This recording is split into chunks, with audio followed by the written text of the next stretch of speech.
نحمده ونصلي على رسوله الكريم أما بعد أعوذ بالله من الشيطان الرجيم بسم الله الرحمن الرحيم واستعينوا بالصبر والصلاة صدق الله مولانا العظيم مہربان کرام بزرگوں دوستوں بھائیوں اللہ رب العزت کا بہت بڑا احسان ہے کہ اللہ رب العزت نے ہمیں مسجد کے بابرکت ماحول کے اندر الحمدللہ دل بیٹھنے کی توفیق عطا فرمائی ہے۔ اس سے بڑھ کے اللہ رب العزت کا بہت بڑا احسان ہے کہ اللہ رب العزت کے فضل و کرم سے ہم نے باجماعت نماز مسجد کے اندر ادا کی ہے۔ جیسا کہ آپ حضرات کو علم ہے کہ ہر اتوار کو ہفتہ روزہ مجلس ذکر ہوتی ہے۔ پچھلے اتوار بھی صبر کے عنوان پر بات ہوئی تھی اور اس اتوار پر بھی صبر کے عنوان پر ہی بات ہوگی۔ دعا فرمائیں کہ اللہ تبارک و تعالی ہم سب کو جو کہنا سننا اور اس پر عمل کرنے کی توفیق عطا فرمائیں۔ چونکہ عمل کریں گے تو بات بنے گی، ورنہ جتنے واعظ بھی بات کرتے رہے، سامعین سننے والے سنتے رہے، اگر اس پر عمل نہیں ہوگا تو بات نہیں بنے گی۔ اگر عمل کریں گے تو اللہ تبارک و تعالیٰ بھی راضی ہوں گے اور اس کا سننے سنانے کا فائدہ بھی ہوگا۔ اصل ہر ہفتے جو ہم یہاں پر جمع ہوتے ہیں، اس جمع ہونے کا مقصد صرف ایک ہی ہے کہ ایک دوسرے کو بات سنائی جائے مذاکرے کی شکل کے اندر، تاکہ یاد دہانی ہوتی رہے۔ جب یاد دہانی ہوتی رہے گی تو اللہ تبارک و تعالیٰ اس پر عمل کرنے کی توفیق بھی عطا فرمائیں گے۔ کیونکہ جب ہم ایک بات کو بار بار تکرار ہوگا یاد کریں گے اور وہ ہمارے سننے سنانے میں سامنے آئے گی تو اللہ تبارک و تعالیٰ اس پر عمل کرنے کی بھی توفیق عطا فرمائیں گے۔ کیونکہ جب انسان کسی کو بات کہتا ہے تو خود بخود اس پر عمل کرنے کو بھی دل کرتا ہے، اور جب کوئی انسان ایک بات بار بار سنتا ہے اور ایسی مجالس کے اندر جب اللہ تبارک و تعالی جہاں پر اللہ تبارک و تعالی کا نام بلند ہو اور جناب نبی علیہ السلام کے فرامین پڑھ کے سنائے جائیں، اس کے اندر بڑی رحمتیں ہوتی ہیں، بڑی برکتیں ہوتی ہیں۔ کیونکہ اولیاء اللہ کی جتنی بھی مجالس تھی صوفیاء کرام کی، وہ بار بار مجالس اس لیے منعقد کی جاتی تھی اور ہوتی رہی ہیں اور ہوتی رہیں گی تاکہ مذاکرے کی شکل اختیار ہوتی رہے اور اس پر عمل کی اللہ تبارک و تعالیٰ توفیق عطا فرمائے۔ آج کا جو موضوع ہے وہ صبر کا موضوع ہے۔ صبر کیا چیز ہے؟ صبر کے لغوی معنی جو ہیں اس کا معنی یہ ہے کہ رک جانا، ایک دوسرا ہے باز آ جانا، تیسرا ہے ٹھہر جانا، چوتھا ہے جم جانا۔ اللہ تبارک و تعالیٰ کے اوامر پر عمل کرنا اور اس پر جم جانا، مستقل مزاجی اختیار کرنا، استقامت کے ساتھ اس اللہ کے حکم کو بجا لانا، یہ ہے صبر۔ کیا ہے؟ صبر ہے۔ مثال کے طور پر نماز کا ہی آپ لے لیں کہ آج ہم نماز پڑھتے ہیں۔ نماز کتنی نمازیں فرض ہیں ہم پہ؟ 5 نمازیں فرض ہیں۔ سردی ہو یا گرمی ہو، اس پہ ہم نے ڈٹ جانا ہے، استقامت کو اختیار کرنا ہے، جم جانا ہے۔ اگر سردیوں کے اندر فرض کرو ٹھنڈا پانی ہے، ٹھنڈی رات ہے، گرم بستر ہے، اٹھنے کو دل نہیں چاہتا۔ اسی طرح گرمیوں کے اندر کوئی مشکل ہے، پریشانی ہے، بزنس میں لگے ہوئے ہیں، اپنے کام کاج میں لگے ہوئے ہیں، لیکن جب حی علی الصلاۃ حی علی الفلاح اللہ تبارک و تعالیٰ کا منادی جب آواز دیتا ہے کہ آؤ نماز کی طرف، آؤ کامیابی کی طرف، تو وہ مسلمان جو مستقل مزاجی کے ساتھ اللہ کے حکم کو پورا کرتے ہوئے اپنے سارے کام کو چھوڑ کر، میٹنگ کو چھوڑ کر، اپنی ملازمت کو چھوڑ کر، اپنی جاب کو چھوڑ کر جب وہ ٹھنڈے پانی سے وضو کرتا ہے، ایک سخت گرمی کی حالت کے اندر اپنے دفتر سے نکل کر وہ مسجد کا رخ کرتا ہے، دوپہر کا وقت ہے، گرمی ہے، اے سی والا اس کا ٹھنڈا دفتر ہے، لیکن اس کو چھوڑ کر یا پنکھے کی ہوا کو چھوڑ کر، سائے کو چھوڑ کر وہ دھوپ میں چلتے ہوئے مسجد کا رخ کرتا ہے اور وہ نماز نہیں چھوڑتا، اور وہ منادی جو اللہ تبارک و تعالیٰ کی صدا بلند کر رہا ہے، اللہ کے حکم کو بلند کر رہا ہے۔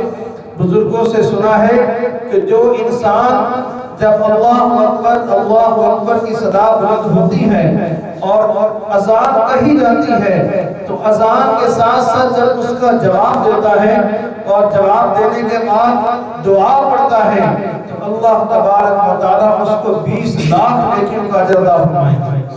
کتنے لاکھ؟ 20 لاکھ نیکیوں کا اجر۔ اذان بھی ہو رہی ہے اور وہ انسان اگر خاموش ہو جائے۔ ابھی میں پچھلے ہفتے مظفر آباد میں گیا تو حضرت مولانا مفتی محمود الحسن مسعودی صاحب، سب کہیں دامت برکاتہم العالیہ، ان کی مجلس میں ہم بیٹھے تھے تو ظہر سے لے کر عصر تک مہمان ساتھ تھے، ان کو لے کر گئے تھے، بات چل رہی تھی کسی عنوان پر، حضرت والا سے مشاورت تھی۔ جب عصر کی اذان شروع ہوئی تو سب کے کانوں میں اذان کی آواز تو پڑ چکی تھی، لیکن مجلس کے اندر جو صاحب ان سے بات کر رہے تھے وہ خاموش نہیں ہوئے۔ تو حضرت والا نے عجیب انداز سے فرمایا، انہوں نے فرمایا کہ محسوس ہو رہا ہے باہر اذان ہو رہی ہے، یہ کہہ کر انہوں نے خاموش ہو گئے۔ اور جس طرح مؤذن بات کر رہا، کہہ رہا تھا اذان، اور ساتھ ساتھ اس اذان کا جواب بھی دے رہے تھے، خاموشی سے اذان سنی۔ اذان سننے کے بعد کی دعائیں پڑھی جو حدیث شریف سے ثابت ہیں، درود شریف پڑھا، اللہم رب هذه الدعوة التامة، یہ پڑھا، دوسرا کلمہ پڑھا، اور آخر میں پھر دعا پڑھی۔ دعا پڑھنے کے بعد پھر انہوں نے دوبارہ بات کو شروع فرمایا۔ اسی طرح حضرت مولانا صوفی یار محمد صاحب نقشبندی رحمۃ اللہ تعالی علیہ، ہمارے جو پیر و مرشد تھے، وہ جب اذان ہوتی تھی جہاں ہوتے تھے وہیں بیٹھ جایا کرتے تھے اور فوراً سیدھے ہو کے بیٹھ جایا کرتے تھے۔ سر پہ اگر امامہ یا ٹوپی نہیں ہے تو فوراً سر کو ڈھانپ لیا کرتے تھے اور پورے ادب کے ساتھ احترام کے دھزانوں ہو کر بیٹھ کر وہ اذان سنا کرتے تھے، اور ساتھ ساتھ اذان کا جواب دینا، اور جب اذان ختم ہو جاتی تھی اس کے بعد اگلے معاملات شروع فرمایا کرتے تھے۔ ویسے بھی حدیث شریف میں آتا ہے کہ قبولیت وقت کون سا وقت ہے؟ جب اذان ہو رہی ہے، وہ دعا کی قبولیت کا وقت ہے جب اذان شروع ہوتی ہے، اور اس کے ساتھ ساتھ آپ جو دعا مانگتے ہیں وہ بھی قبولیت دعا کا وقت ہے۔ ایک تو ساتھ ساتھ جواب دیجیے اور اس کے ساتھ ساتھ دعا بھی کیجیے۔ اس سے کیا فائدہ ہوگا کہ قبولیت دعا کا وقت ہے اذان کا، اس کا بھی ثواب ملے گا اور دعا کا بھی ثواب ملے گا، اور دعا اگر ساتھ قبول ہو گئی تو الحمدللہ سمجھو کہ ہماری ساری محنت پوری ہوگی۔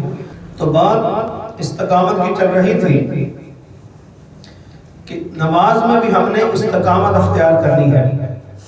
اسی طرح حج ہے کہ حج کے اندر بھی اللہ تبارک و تعالی جب ہم نے حج کی تیاری کرنی ہے اس کے لیے اموال کی ضرورت ہوتی ہے کہ جتنا بھی ہم رزق حلال اکٹھا کریں اور استقامت کے ساتھ لگے رہیں۔ یہ نہیں کہ پریشانی ہو جائے کہ حج کے پیسے نہیں اکٹھے ہو رہے، تھوڑے سے اکٹھے ہو پھر چھوڑ دیں، پھر اکٹھے کریں پھر چھوڑ دیں، بلکہ استقامت کے ساتھ اگر لگے رہیں گے تو حج کے پیسے بھی اکٹھے ہو جائیں گے اور حج کا فریضہ بھی الحمدللہ ادا ہو جائے گا۔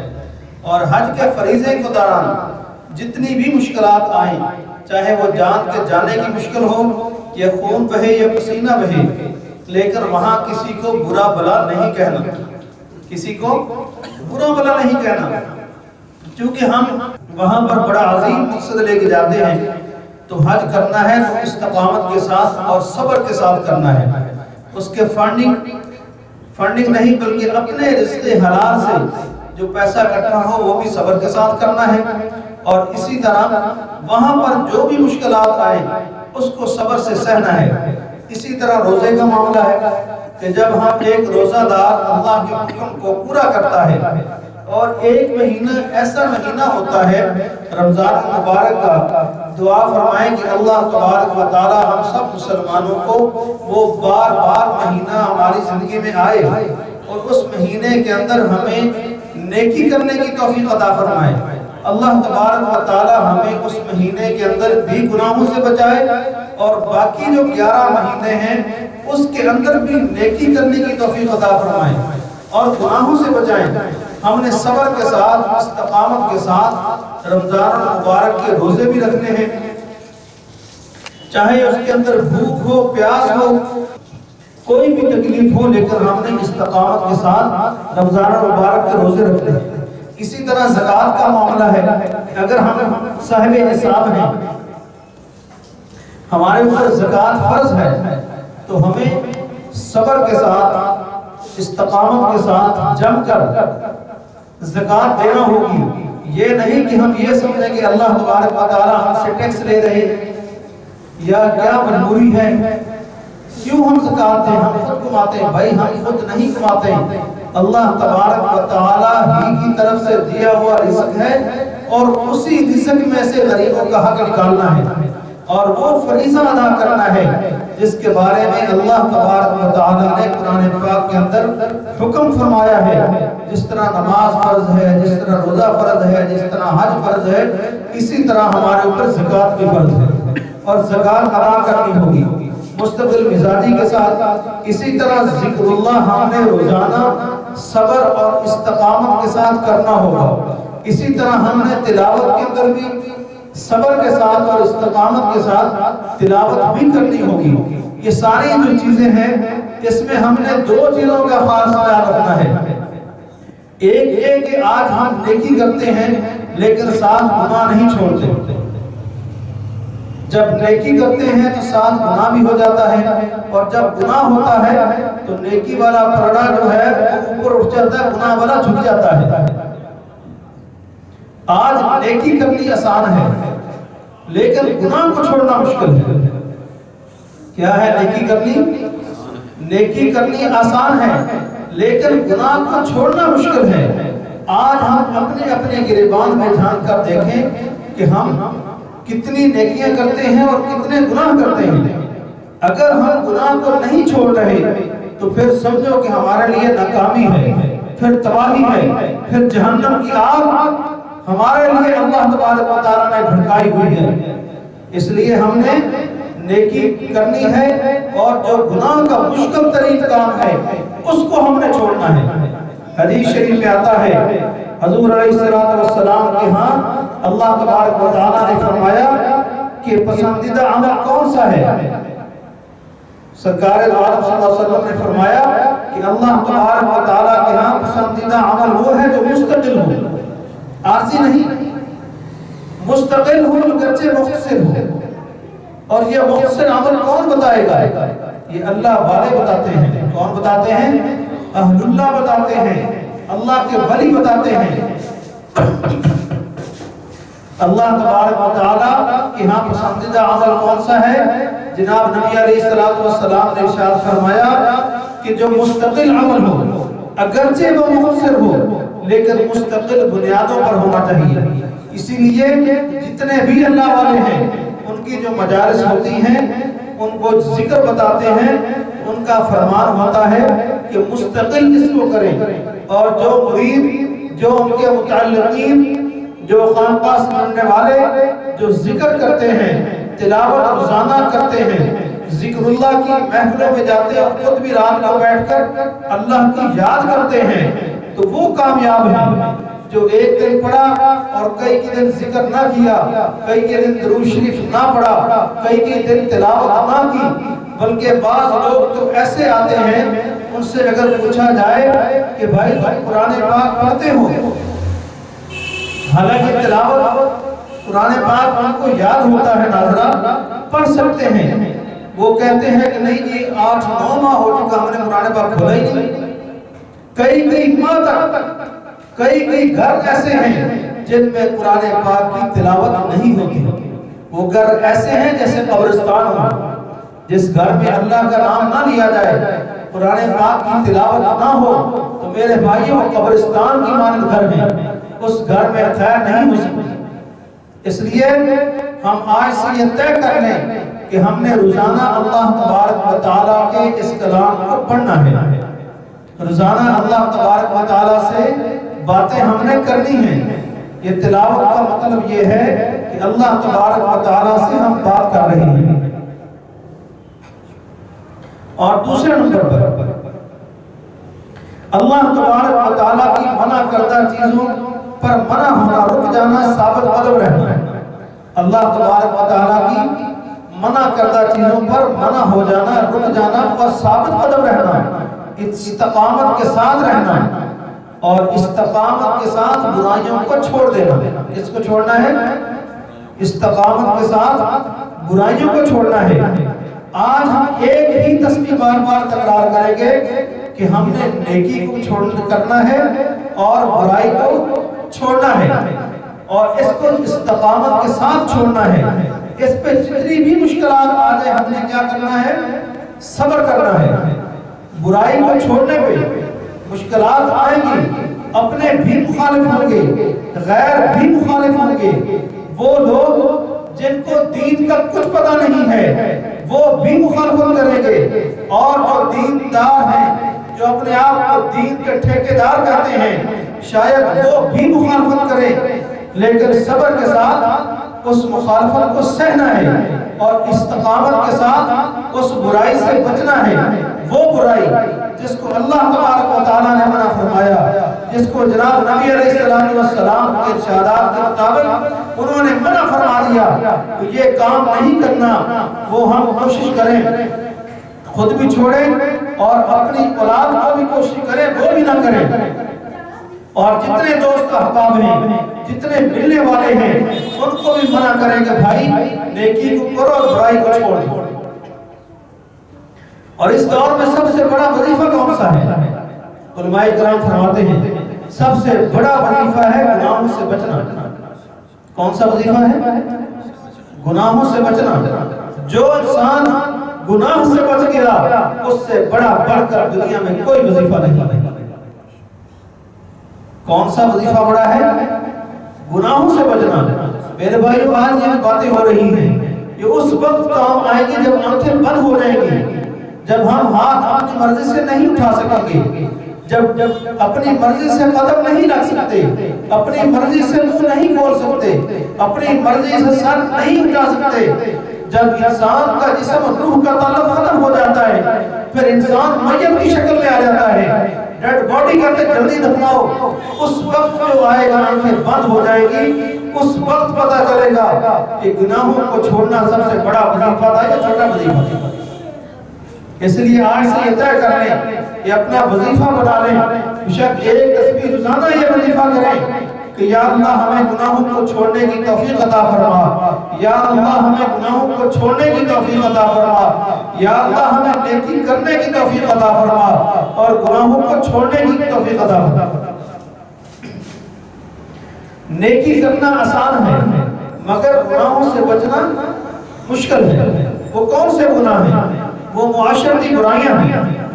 چغلی ہے، غیبت ہے، کسی پر بہتان لگانا ہے، کسی کے گھر میں آگ لگانی ہے.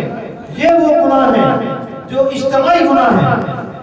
آج اگر ایک انسان نماز نہیں پڑھتا اس کا انفرادی گناہ ہے، روزہ نہیں رکھتا اس کی ذات کا نقصان ہے، حج ادا نہیں کرتا اس کی ذات کا نقصان ہے، ذکر اذکار نہیں کرتا اس کی ذات کا نقصان ہے، کلمہ کا ورد نہیں کرتا، تلاوت نہیں کرتا اس کی ذات کا نقصان ہے. لیکن چغلی اجتماعی نقصان ہے، غیبت اجتماعی نقصان ہے. جا کر کسی مجلس میں کسی کی غیبت کرے گا وہاں لڑائی پڑ جائے، چغلی کرے گا لڑائی پڑ جائے گی، کسی پر بہتان باندھے گا بغیر تحقیق کے لڑنے کو آ جائے، یہ اجتماعی نقصان ہے. تو میرے بھائیوں اس اجتماعی نقصان سے ہم نے بچنا ہے. اس اجتماعی نقصان سے ہم نے بچنا ہے۔ اب غیبت کے حوالے سے جس طرح حضرت امی عائشہ صدیقہ رضی اللہ تعالی عنہ پر عبداللہ ابن ابی نے غیبت بہتان لگایا تھا، تو اس بہتان کا کیا نقصان ہوا، اس کی کیا نحوست پڑی کہ ایک ماہ تک وحی رک گئی۔ کیا ہوا؟ ایک ماہ تک وحی رک گئی، اور جناب نبی علیہ السلام کو کتنی پریشانی اٹھانا پڑی، کتنا صدمہ اٹھانا پڑا۔ امی عائشہ صدیقہ رضی اللہ تعالی عنہ مومنین کی جو ماں ہے، ایک ماہ تک کتنی تکلیف سہنی پڑی، کتنے کڑے امتحان میں آئے، اس لیے کہ عبداللہ ابن ابی نے جو بہتان لگایا تھا اس کی نحوست ایسی پڑی، ایک ماہ تک وحی بھی رک گئی، اور جناب نبی علیہ السلام کو اور امی عائشہ صدیقہ رضی اللہ تعالی عنہ کو کتنا صدمہ سہنا پڑا۔ اس تفصیل میں نہیں جاتے، وہ آپ سب جانتے ہیں تفصیلات کو، لیکن جناب نبی علیہ السلام کا صبر دیکھیے، قربان جاؤں سرکار دو عالم صلی اللہ علیہ وآلہ وسلم کا صبر دیکھیے کہ منبر رسول پر بیٹھ کر بددعا نہیں دی، عبداللہ ابن ابی کو برا بھلا نہیں کہا، صرف اتنی بات کی کہ کچھ لوگ ہیں جو مجھے ستا رہے ہیں۔ سبحان اللہ، اس سیرت کا پہلو دیکھیں، کتنا بڑا بہتان کہ ایک ماہ سے وحی بند ہے، ایک ماہ سے صدمہ ہے، امی عائشہ صدیقہ کو بھی صدمہ ہے، لیکن نام نہیں دیا شیطان کا۔ منبر رسول صلی اللہ علیہ وسلم پر بیٹھ کر جناب نبی علیہ السلام کیا ارشاد فرما رہے ہیں کہ کچھ لوگ ہیں جو مجھے ستا رہے ہیں، کچھ لوگ مجھے تنگ کر رہے ہیں، لیکن عبداللہ ابن ابی کا نام نہیں لیا۔ کتنا بڑا دل تھا، کتنا بڑا صبر تھا، کتنی بڑی استقامت تھی، اتنی تکلیف کے باوجود اس شیطان کا نام نہیں لیا، اس کو رسوا نہیں کیا۔ اور اس کے بعد جب عبداللہ ابن ابی مر گیا تو مرنے پر اپنا کرتا اتار کے اس کے پہنا دیا، اور اس کے بعد اس کا جنازہ بھی خود پڑھایا۔ جنازے کے بعد اس کو قبر سے نکال کر اس کے روح کے اندر لاب دامن ڈال دیا اور دعا کی کہ یا اللہ اس کی بخشش فرما دے، لیکن اللہ تبارک و تعالی نے آگے سے جواب آ گیا، جبریل تڑپ کے آگے فرمایا کہ یا رسول اللہ صلی اللہ علیہ وسلم آپ 70 مرتبہ بھی دعا فرمائیں، لیکن اس کی بخشش اللہ نے فرمایا میں نہیں کروں گا۔ سرکار عالم صلی اللہ علیہ وسلم کا صبر دیکھیے، ان کی استقامت دیکھیے، ان کی سیرت کا پہلو دیکھیے کہ کتنا بڑا دشمن ہے جس نے مومنین کی ماں پہ بہتان باندھا، آپ کی زوجہ مطہرہ طاہرہ پہ بہتان باندھا، لیکن جناب نبی علیہ السلام نے صبر کی عجیب مثال قائم کی جو دنیا میں کہیں نہیں ہے۔ اپنا کرتا مبارک اس کو پہنا دیا، جنازہ پڑھا دیا، اس کے بعد منہ میں لعاب دہن ڈال دیا تو شاید اس کی بخشش ہو جائے، پھر دعا بھی فرما رہے ہیں۔ جبریل تڑپ کے آگے کہ اللہ فرما رہے ہیں کہ آپ 70 مرتبہ بھی دعا فرمائیں، اس کی بخشش نہیں ہوگی، یہ جہنم میں جائے گا۔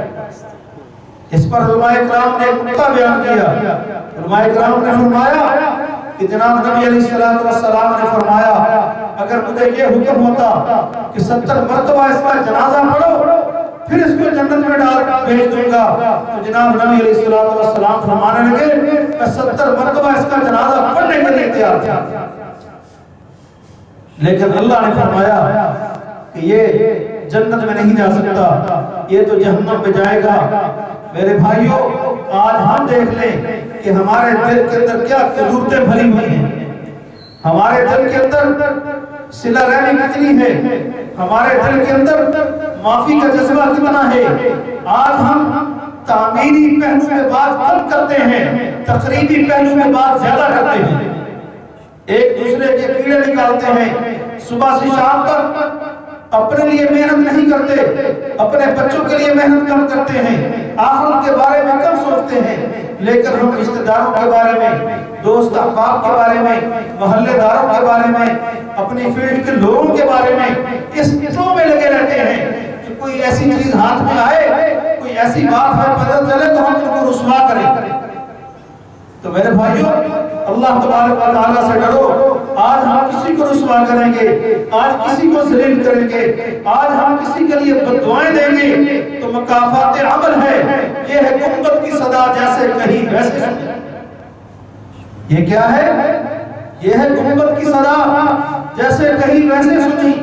آج کسی کو رسوا کرو گے اللہ تبارک و تعالی یہ نہ ہو کل قیامت کے دن وہ رب کا ہاتھ پوری دنیا کے سامنے تمہیں رسوا کر دے گا۔ تو اس لیے کسی کو رسوا نہ کرو، کسی کو بد دعائیں مت دو۔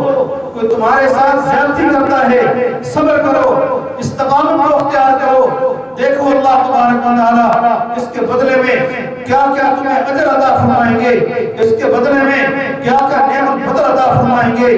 جناب نبی علیہ السلام کی سیرت کا یہ جو پہلو ہے کہ عبداللہ ابن ابی جیسا منافق، ایسا منافق جس کو دنیا جانتی ہے، ان کو اپنا کرتا بھی پہنا رہے ہیں کہ شاید یہ جنت میں چلا جائے، اس کے منہ میں دعا مبارک بھی ڈال رہے ہیں، شاید اس کی بخشش ہو جائے، دعا بھی مانگ رہے ہیں شاید اس کی بخشش ہو جائے، لیکن اللہ نے فرمایا کہ اس کی بخشش نہیں ہوگی۔ اور اس منظر کو دیکھ کر جب جنازہ دیکھا، کرتا مبارک دیکھا، اس کے منہ میں دعائے دہن دیکھا، تو وہاں موجود 3000 مشرکین نے کلمہ پڑھ لیا۔ کتنے؟ 3000 مشرکین نے لا الہ الا اللہ محمد رسول اللہ، 3000 انسانوں نے، 3000 کافروں نے، 3000 مشرکین نے اس منظر کو دیکھ کر کلمہ پڑھ لیا۔ سیرت کا یہ پہلو ہے۔ آج ہم بھی دیکھیں کہ ہماری کیا پوزیشن ہے، ہم اپنے بھائیوں کے ساتھ کیا سلوک کرتے ہیں، اپنے رشتہ داروں کے ساتھ، عزیز و اقارب کے ساتھ، محلے داروں کے ساتھ، ہمارے پاس آنے والوں کے ساتھ ہمارا اخلاق کیا ہے، ہمارا صبر کیا ہے، ہماری استقامت کیا ہے۔ تو میں اسی پر اتفاق کرتا ہوں۔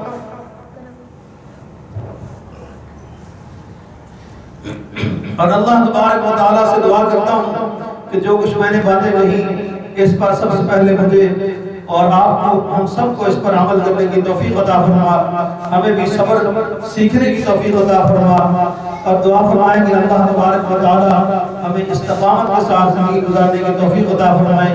اور جو آج کے درس کے اندر ایک بات میں بار بار زور دیا ہے کہ ہم نے اللہ سے مانگنا ہے کہ گناہوں کو ہم نے چھوڑنا ہے۔ گناہ چھوڑنا مشکل ہے، نیکی کرنا آسان ہے۔ آج ہم نے یہ طے کرنا ہے کہ ہم نے نیکی بھی کرنی ہے، گناہوں کو بھی چھوڑنا ہے، اور گناہوں کو چھوڑنا مشکل ہے، نیکی کو کرنا آسان ہے۔